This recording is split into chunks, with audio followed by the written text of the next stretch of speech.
Developed country जिसमें Japan भी शामिल है, वेस्टर्न यूरोपियन कंट्रीज शामिल हैं, और अब आने वाले दिनों में चाइना भी शामिल हो जाएगा 5-10 साल तक। मुझे डेवलप्ड कंट्रीज़ में और जापान में रहने का मौका मिला 8-9 साल, कनाडा, यूएसए, यूके और जापान।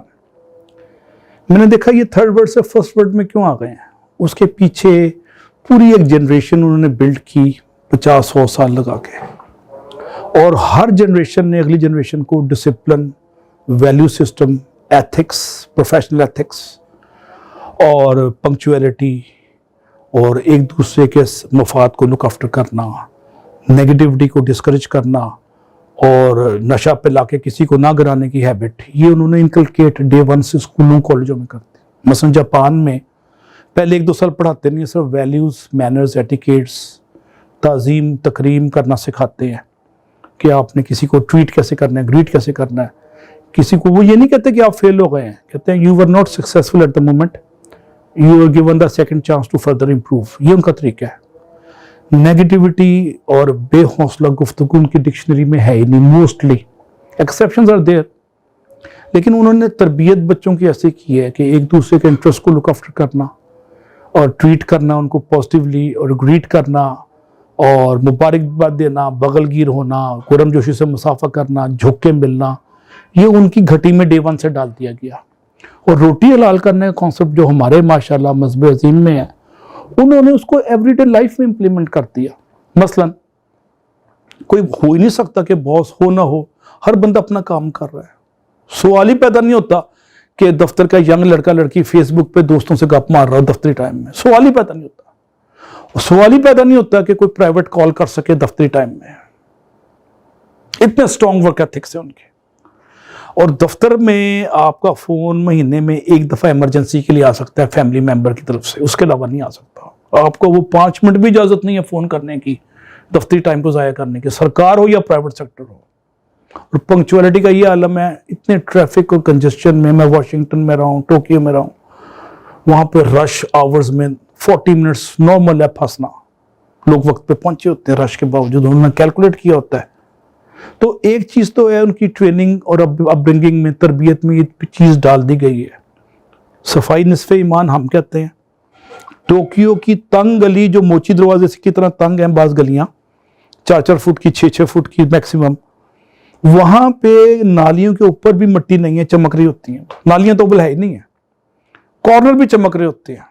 और उज़्बेकिस्तान और अज़रबैजान में गया हूँ, वहाँ सफाई का स्टैंडर्ड भी गलबन टोक्यो की तरह साफ है। हालांकि वो मुस्लिम कंट्रीज़ हैं और रिसेंटली आज़ाद हुए हैं, और वो डेवलप कंट्रीज़ नहीं है, डेवलपिंग कंट्रीज़ हैं। उसके बावजूद सफाई के स्टैंडर्ड्स, उनके वर्क एथिक्स इतने स्ट्रॉन्ग है। सेंट्रल एशियन रिपब्लिक्स के भी, और सेंट्रल एशियन रिपब्लिक्स तेज़ी से ऊपर जा रही हैं। अभी मैं अज़रबैजान गया हूँ, 7 लाख टूरिस्ट आते हैं, उनकी आधी इकॉनमी टूरिज्म पे चल रही है।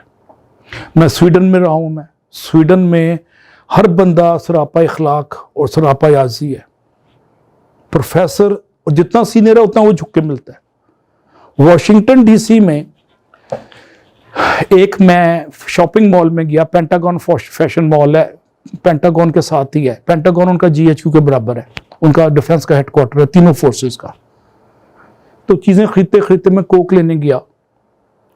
कैन यू बिलीव, एक 3 स्टार जनरल पेंटागन से खुद आया और उसने आके कोक, मैं लाइन में खड़ा था, वो मेरे पीछे खड़ा हो गया, और उसने जब उसकी बारी है उसने कोक लिया। कोई नौकर नहीं, कोई चाकर नहीं।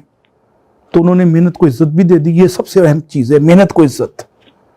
हम जिस नबी के मानने वाले हैं उसकी खाक के बराबर भी नहीं है। हम, हमारे माँ बाप कुर्बान उन पे, अपने दस्ते मुबारक से अपने जूते सीते थे, जूता मुबारक को हाथ से सिलाई करते थे। मैं जब 17वें ग्रेड में गया, मुझे सिखाया गया कि आपने हाथ से काम नहीं करना, बटन दबा के पानी मंगवाना है। पानी सामने पड़ा होता था। ये मेरी तरबियत की गई। तो मेरी तरह की कई नस्लें बर्बाद हो गई इसी तकब्बुर में, अफसरी का तकब्बुर, घमंड में। और जब मुझे अल्लाह ने शौर दिया, मैं 19वें, 20वें, 21वें ग्रेड में गया, मैंने सब बुत तोड़ दिए ये आर्टिफिशियल चीज़ों के, नस्ट में और यूटी में। और चाय मैं खुद सर्व करता था, पानी में खुद पीता था, मैंने पिए भी ख़त्म कर दिया, दरबान भी ख़त्म कर दिया। ये आर्टिफिशियल टैबूज ने भी हमारी तरक्की रोकी हुई है। हाजा अफसर नो काम। अब देखें सऊदी तरक्की नहीं ना कर पा रहे, पैसा इंजेक्ट किया, ट्रिलियंस ऑफ डॉलर्स, तरक्की नहीं हो रही। کیونکہ ان کے ورک ایتھکس ہمارے سے ملتے جلتے ہیں، برے نہیں ہیں، ملتے جلتے ہیں. ان کا بادشاہی افسری سٹائل، ہاضا عربی تو عجمی تو فرق. پھر انڈیسنٹ بیہیویئر اور ذات کی کیا ہوتا ہے، انا کی بت کی پرستش، اور سب سے بڑا عہدے کا گھمنڈ. عہدے کا گھمنڈ اور گلے میں سریا مار دیتا ہے، ختم کر دیتا ہے. لاہور میں ایک ڈی سی آیا تھا مسعود کھدر پوش، اس نے کھلی کچہری باہر لگائی 60s میں. غریبوں سے بغل گیر ہوتا تھا، ہاتھ ملاتا تھا، ایٹنگ اور میٹنگ میں نہیں ہوتا تھا. امر ہو گیا، اس کو مرے ہوئے بھی 60 سال ہو گئے. وہ مسعود کھدر پوش، ایک ہی مسعود کھدر پوش آیا تھا، غریبوں کی سنتا تھا، سریا نکال کے اس نے پھینک دیا اور انسان بن گیا افسر کے بجائے. افسر اور انسان میں فرق ہے ہمارے پاس. ویسٹ میں افسر اور انسان ایک ہی ہے. جتنا بڑا افسر ہے اتنا بڑا انسان ہے. انسان سے مراد انسانیت سے بھرپور اور احترام آدمیت سے معمور شخصیت کا نام افسر ہے. میرے ہیڈ آف ڈپارٹمنٹ اور چیئرمین کے کبھی نکل رہے ہوتے تھے، میں سائن کرانے جاتا تھا امریکہ میں، تو پریشان ہو جاتے تھے کہ میں جا رہا ہوں، اس کا سائن رہ جائے گا. وہ ایلیویٹر چھوڑ کے آ جاتے تھے، لوگ کہاں سائن کرنا ہے تاکہ میرا ایک دن ضائع نہ ہو جائے، میں اتنی دور سے ڈرائیو کر کے آیا. یہ احساس مروت، احساس آدمیت، احترام آدمیت، اس نے قوم کو اٹھا دیا. اور وہاں کے نوجوان کو بتایا گیا کہ تم نے ہاتھ سے کام کرنا ہے، اور اس میں سپارک اور ڈائنامزم ڈال دیا گیا ڈے ون سے. یہی وجہ 26 سال کی عمر میں مارک زکربرگ نے وہ بنا دیا فیس بک. 26 سال میں تو ہمارا لڑکا لبرٹی کے برگر سے اس کو فوش نہیں ہوتی، اس کو ہارلے ڈیوڈسن کی وہ ریس سے فرق نہیں ہوتا. وہ تو ہارلے ڈیوڈسن وہاں بنتی ہے، شو ہم مار رہے ہوتے ہیں آرٹیفیشل ٹیبوز کے ساتھ. تو انہوں نے زندگی کو نیچرل فلیور دے دیا. آپ دیکھیں ہالی ووڈ کی موویز بھی دیکھ رہے ہیں، سب نیچرل ہے. ہماری ہر مووی بھی، ڈرامہ بھی آرٹیفیشل ہے نا. اردو فلم اور ہمارے آج کل کے سارے ڈرامے، پی ٹی وی کے ڈرامے ایک زمانے میں اچھے ہوتے تھے، نیچرل. اب ان نیچرل ہو گئی، ہر چیز ان نیچرل ہو گئی، آرٹیفیشل ہو گئی. تو انہوں نے نیچرل فلیور لائف کو بہت دے دیا ویسٹ میں. جو ہیں وہی نظر آتے ہیں. محنت کو عظمت دے دی اور اپنی یوتھ میں اور بچوں میں سپارک اور ڈائنامزم ڈال دیا. Out of box thinking promote کی.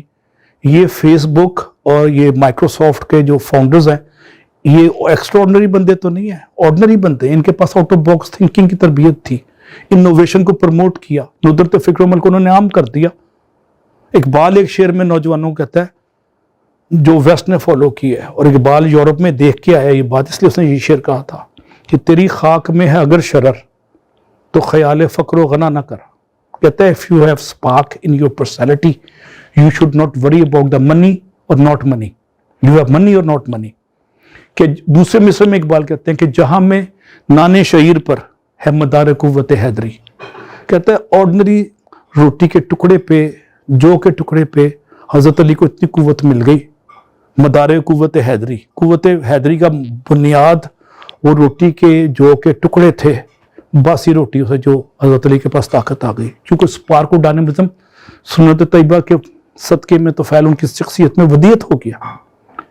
تو یہ بڑی بات ہے کہ ہم بچوں کو رگڑا دیں، کمفرٹ زون سے نکالیں، شوفر ڈریون کر لینا دیں، ان کو بسوں میں سائیکلوں پہ رولیں، وہ 3 ویگنیں بدل کے آئیں تو کامیاب ہو جاتے ہیں.